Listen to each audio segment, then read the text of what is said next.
Hello, my name is Eli Gutierrez and this is my speech. Imagine you're in the final minutes of a scoreless game. You get past the ball and you start to dribble into the penalty box and get fouled. You're awarded the penalty. You step up to take the shot. It's just you and the goalkeeper 1v1. You take the shot goes in. You just won the game. The crowd goes wild. Today I'm going to be informing you about the importance of set pieces in soccer.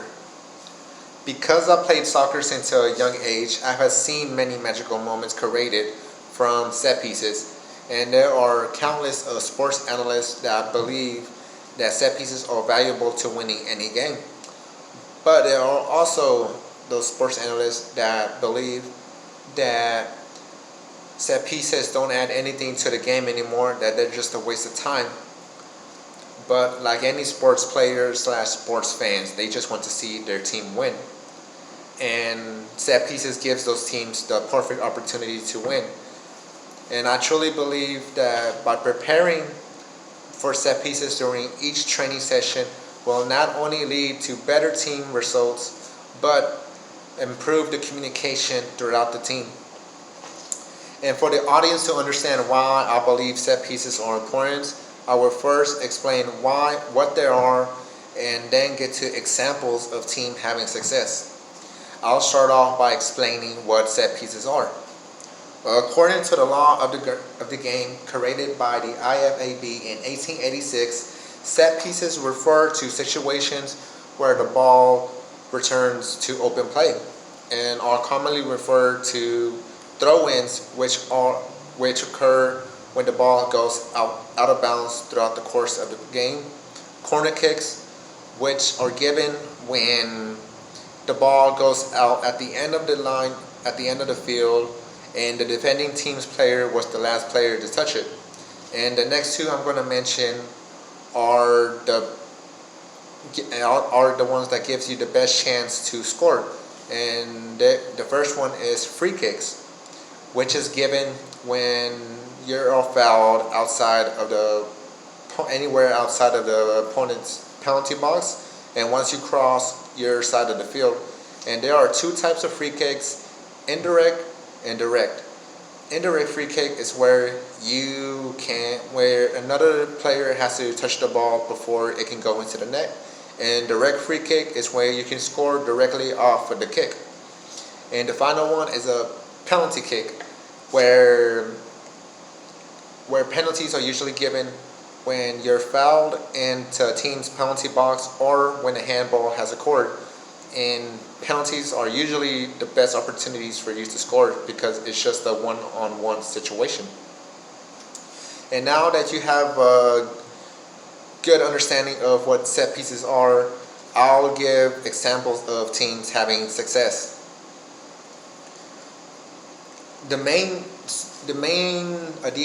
goal in soccer is to score.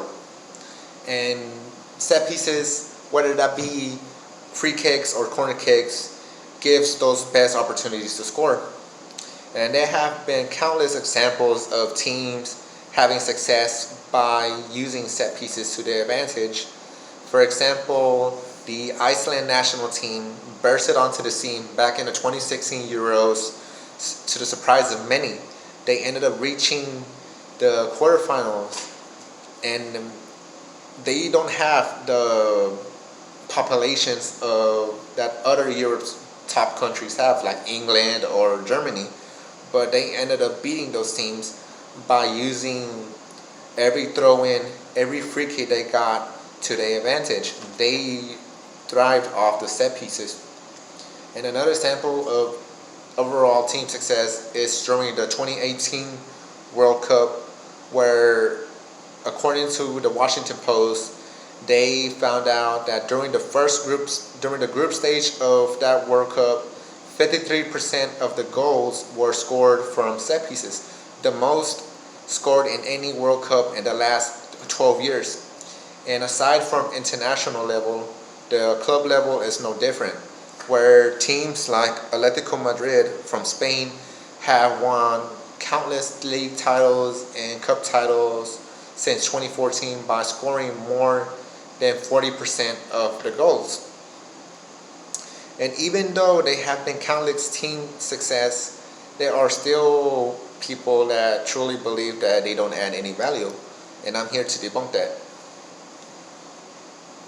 From fans to sports analysts, they have been people stating that set pieces are useless, that they just waste the time of the game.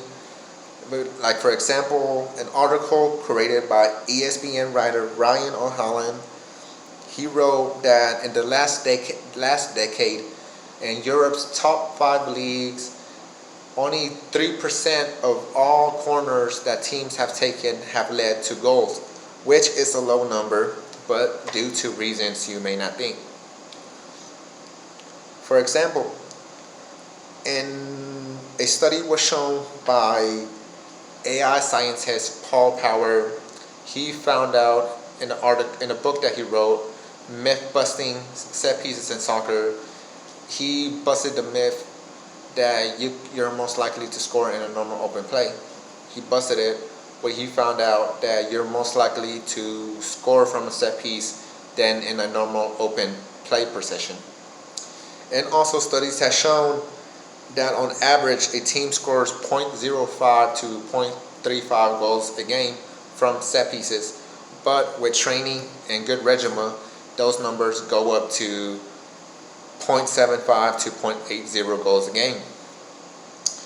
And another sample is during the 2013-2014 season, Everton finished in 5th place, their best finish in the leagues in the last 10 years, while scoring 7 goals from corners. Compare that to Manchester City, who scored 15 goals from the corners, and they were the league winners. In summary, set pieces gives your team the perfect chance to secure the game. They are valuable to any teams who know how to use them. And from giving your favorite team, the better team, the chance to secure the game and giving the underdogs a fighting chance, set pieces not only gives any team the chance to win, but it also makes the game more exciting in the process. And as Paul Power stated before in his article, corners are overrated for scoring, you're basically doubling your odds of scoring anytime you take a shot from a set piece. Thank you for listening to my speech today. I hope you have a good day.